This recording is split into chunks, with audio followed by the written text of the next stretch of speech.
ಕಾಂಗ್ರೆಸ್ ಶಾಸಕರು ಕಂಗಾಲು. ಸಿಎಂ ಪಟ್ಟ ಈಗ ಯಾರ ಪಾಲು?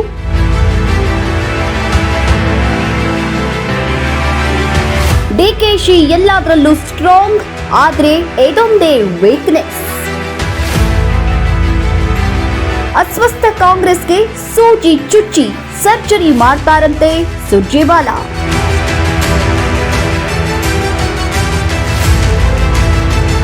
ಗ್ಯಾರಂಟಿ ಸ್ಕೀಮು, ಪೇ ಸಿಎಂ ಅಂತೆಲ್ಲ ಹೇಳ್ಕೊಂಡು ರಾಜ್ಯದಲ್ಲಿ ಕಾಂಗ್ರೆಸ್ ಅಧಿಕಾರಕ್ಕೇನೋ ಬಂತು.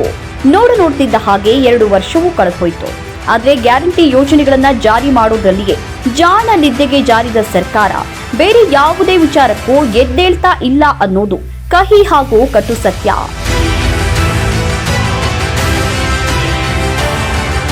ಅಭಿವೃದ್ಧಿ, ಅನುದಾನ ಅನ್ನೋ ಪದಗಳನ್ನೆಲ್ಲ ಕಾಂಗ್ರೆಸ್ ಕಡತದಿಂದಾನೇ ತೆಗೆದು ಹಾಕಿರೋ ಹಾಗಿದೆ.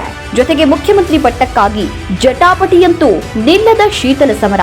ಇನ್ನು ಶಾಸಕರೆಲ್ಲ ಅನುದಾನ ಬಿಡಿ, ಮಾಸಾಶನವೂ ಸಿಗದೆ ರೋಸಿ ಹೋಗಿ ಹಾಡ ಹಗಲೇ ನಡು ಬೀದಿಲಿ ಪಕ್ಷದ ವಿರುದ್ಧ ಬಾಯಿಗೆ ಬಂದ ಹಾಗೆ ಮಾತನಾಡುವುದಕ್ಕೆ ಶುರು ಮಾಡಿದ್ದು ಕಾಂಗ್ರೆಸ್ ಪರಂಪರೆಯಲ್ಲಿಯೇ ವಿಚಿತ್ರ ಬೆಳವಣಿಗೆ.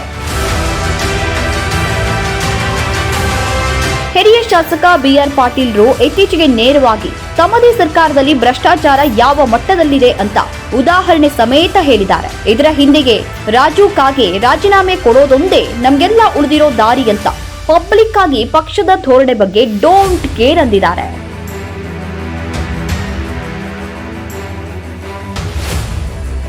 ಮೊದಲೆಲ್ಲ ಪಕ್ಷಕ್ಕೆ ಹೈಕಮಾಂಡ್ ಅನ್ನೋ ಒಂದೇ ಪವರ್ ಸೆಂಟರ್ ಇತ್ತು. ಈಗ ಸಿದ್ದರಾಮಯ್ಯ ಹಾಗೂ ಡಿಕೆ ಶಿವಕುಮಾರ್ ಅನ್ನೋ ಮತ್ತೆರಡು ಪವರ್ ಸೆಂಟರ್ ಸೃಷ್ಟಿಯಾಗಿದೆ ಅಂತ ಪಕ್ಷದ ನಾಯಕರೇ ಕಂಡಲ್ಲಿ ಹೇಳ್ಕೊಂಡು ಓಡಾಡ್ತಿದ್ದಾರೆ. ಒಟ್ಟಾರೆಯಾಗಿ ಕಾಂಗ್ರೆಸ್ ಪಕ್ಷದಲ್ಲೀಗ ಮನೆಯೊಂದು 3 ಬಾಗಿಲು ಅನ್ನೋ ಹಾಗಾಗಿದೆ. ಇದರಿಂದಾಗಿ ಕಾಂಗ್ರೆಸ್ ಪಕ್ಷದಲ್ಲಿ ಅಸಮಾಧಾನ ಅನ್ನೋ ಕ್ಯಾನ್ಸರ್ ಕಾಯಿಲೆ 4ನೇ ಸ್ಟೇಜ್ಗೆ ತಲುಪ್ತಾ ಇರುವುದಂತೂ ಸತ್ಯ.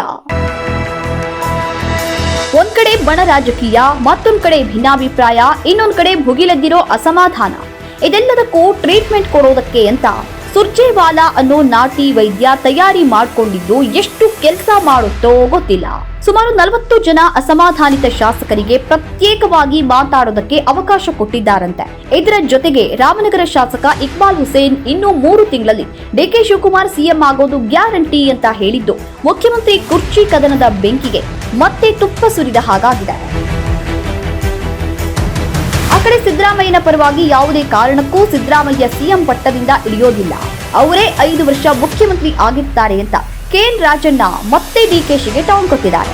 ಇತ್ತೀಚೆಗೆ ಸ್ವತಃ ಡಿಕೆ ಶಿವಕುಮಾರ್ ಕೂಡ ವಿಧಾನಸೌಧದ ಮುಂದೆ ಪ್ರಮಾಣ ವಚನ ಕಾರ್ಯಕ್ರಮ ನಡೆಯುತ್ತೆ ಅಂತ ಅಡ್ಡಗೋಡೆ ಮೇಲೆ ದೀಪ ಇಟ್ಟು ಒಂದು ಡೆಡ್ ಲೈನ್ ಕೂಡ ಕೊಟ್ಟಿತ್ತು.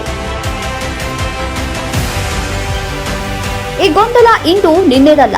ಆರಂಭದಲ್ಲಿಯೇ ಸಿದ್ದು ಹಾಗೂ ಡಿಕೆಶಿ ನಡುವೆ 2.5 ವರ್ಷಗಳ ಅವಧಿಯ ಅಧಿಕಾರ ಹಂಚಿಕೆ ಆಗಿದೆ ಅನ್ನೋ ಮಾತು ಕೇಳಿಬಂದಿತ್ತು. ಅಧಿಕೃತವಾಗಿ ಹೇಳದೇ ಇದ್ದು ಈ ರೀತಿಯ ಒಂದು ಒಪ್ಪಂದ ಆಗಿರೋ ಕಾರಣಕ್ಕಾಗಿಯೇ ಡಿಕೆ ಶಿವಕುಮಾರ್ ಸುಮ್ಮನಾಗಿದ್ದು ಅನ್ನೋದು ಸುಳ್ಳೇನಲ್ಲ. ಇಲ್ಲವಾದ್ರೆ ಕಷ್ಟಪಟ್ಟು ಪಕ್ಷವನ್ನ ಅಧಿಕಾರಕ್ಕೆ ತಂದ ಡಿಕೆಶಿ ಅಷ್ಟೊಂದು ಸುಲಭವಾಗಿ ಸುಮ್ಮನಾಗೋದಕ್ಕೆ ಸಾಧ್ಯ ಇರಲಿಲ್ಲ. ಶಿವಕುಮಾರ್ ಅವರಿಗಿರೋ ರಾಜಕೀಯದ ದೊಡ್ಡ ಗುರಿ ಅಂದ್ರೆ ಅದು ಜೀವನದಲ್ಲಿ ಒಮ್ಮೆ ಮುಖ್ಯಮಂತ್ರಿ ಆಗೋದು. ಈ ಸಲವೂ ಆಗದೆ ಹೋದ್ರೆ ಮುಂದೆ ಇಂತಹ ಸುವರ್ಣ ಅವಕಾಶ ಸಿಗುತ್ತೆ ಅಂತಾನೂ ಹೇಳೋದಕ್ಕೆ ಆಗೋದಿಲ್ಲ.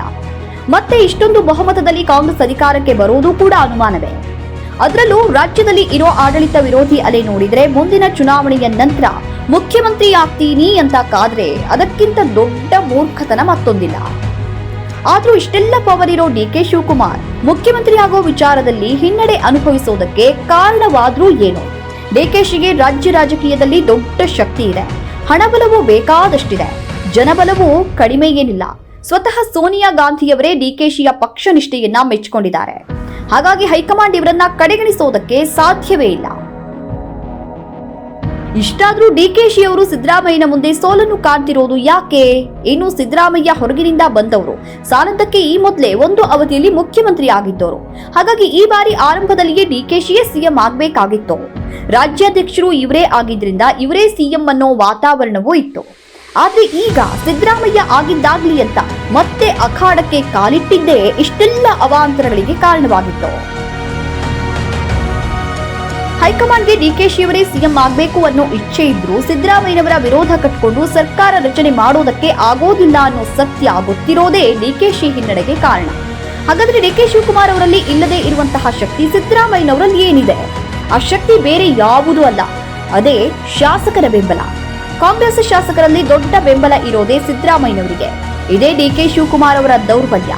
ಡಿಕೆಶಿ ಪಕ್ಷದಲ್ಲಿ ಹಿಡಿತ ಹೊಂದಿದ್ದಾರೆ, ತಳಮಟ್ಟದಲ್ಲಿ ಕೆಲಸ ಮಾಡಿ ಪಕ್ಷವನ್ನ ಗೆಲ್ಲಿಸೋ ತಂತ್ರಗಾರಿಕೆ ಹೊಂದಿದ್ದಾರೆ. ಆದ್ರೆ ಶಾಸಕರ ವಿಶ್ವಾಸ ಹಾಗೂ ಪ್ರೀತಿಯನ್ನ ಗಳಿಸೋದ್ರಲ್ಲಿ ಸಂಪೂರ್ಣವಾಗಿ ಸೋತಿದ್ದಾರೆ. ಬಹುಶಃ ಡಿಕೆಶಿಯ ನಿಷ್ಠರು ಅಂತ ಎದೆ ಉಬ್ಬಿಸಿಕೊಂಡು ಹೇಳೋ ಶಾಸಕರು ಬೆರಳಿಕೆಯಷ್ಟು ಸಿಗೋದಿಲ್ಲ. ಪಕ್ಷಕ್ಕಾಗಿ ಕೆಲವರು ಇವರ ಜೊತೆಗೆ ನಿಲ್ಲಬಹುದೇ ಹೊರತು ಇವರೇ ನನ್ನ ನಾಯಕ ಅಂತ ಪ್ರಾಮಾಣಿಕವಾಗಿ ನಂಬಿಕೆ ಇಟ್ಟ ಶಾಸಕರ ಸಂಖ್ಯೆ ತೀರಾ ಕಡಿಮೆ.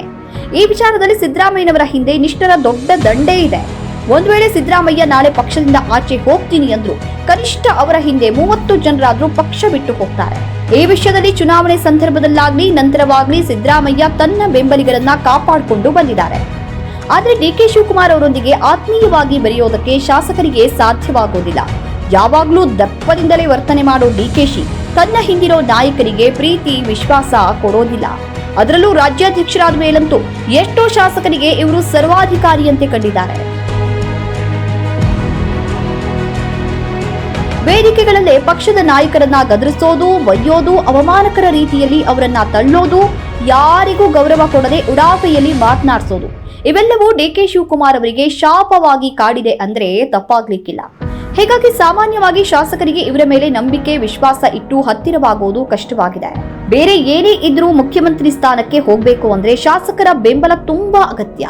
ಇದನ್ನ ಸ್ವತಃ ಡಿ ಕೆ ಶಿವಕುಮಾರ್ ಅವರು ತಮ್ಮ ಕೈಯಾರೆ ತಾವೇ ಹಾಳು ಮಾಡಿಕೊಂಡಿದ್ದಾರೆ. ಯಾರೋ ಬೆರಳಿಕೆಯಷ್ಟು ಜನ ಇವರ ಜೊತೆಗಿದ್ರೆ ಅದೂ ಕೂಡ ಒಂದು ರೀತಿಯ ಭಯ ಹಾಗೂ ಅನಿವಾರ್ಯತೆಯಿಂದ ಹೊರತು ನಂಬಿಕೆ ಹಾಗೂ ವಿಶ್ವಾಸದಿಂದಲ್ಲ. ಡಿ ಕೆ ಶಿವಕುಮಾರ್ ಅವರ ಈ ವರ್ತನೆ ಸಿದ್ದರಾಮಯ್ಯನವರಿಗೆ ವರದಾನವೂ ಆಗಿದೆ. ಹೈಕಮಾಂಡ್ಗೂ ಧೈರ್ಯವಾಗಿ ಡಿಕೆಶಿ ಪರ ನಿಲ್ಲೋದಕ್ಕೆ ಆಗದೆ ಇರೋ ಕಾರಣ ಕೂಡ ಇದೆ. ಎಲ್ಲಿಯ ತನಕ ಡಿ ಕೆ ಶಿವಕುಮಾರ್ ಶಾಸಕರನ್ನ ಪ್ರೀತಿ ವಿಶ್ವಾಸ ಗೌರವದಿಂದ ನಡೆಸಿಕೊಳ್ಳೋದಿಲ್ವೋ ಅಲ್ಲಿ ತನಕ ಸಿಎಂ ಕುರ್ಚಿಯ ಕನಸು ನನಸಾಗೋದು ಸಾಧ್ಯವೇ ಇಲ್ಲ. ಈಗಂತೂ ಮೊದಲಿನ ಹಾಗೆ ಹೈಕಮಾಂಡ್ ಹೇಳಿದವರೇ ಮುಖ್ಯಮಂತ್ರಿ ಆಗೋ ಪರಿಸ್ಥಿತಿ ಪಕ್ಷದಲ್ಲೂ ಇಲ್ಲ. ಹಾಗಾಗಿ ಡಿ ಕೆ ಶಿವಕುಮಾರ್ ಸಿಎಂ ಆಗದಂತೆ ತಡೀತಾ ಇರೋ ಶಕ್ತಿ ಹೊರಗೆಲ್ಲೋ ಇಲ್ಲ, ಅವರೊಳಗೆ ಇದೆ ಅನ್ನೋದು ಅರ್ಥ ಮಾಡ್ಕೊಳ್ಬೇಕಾದಂತಹ ಸತ್ಯ.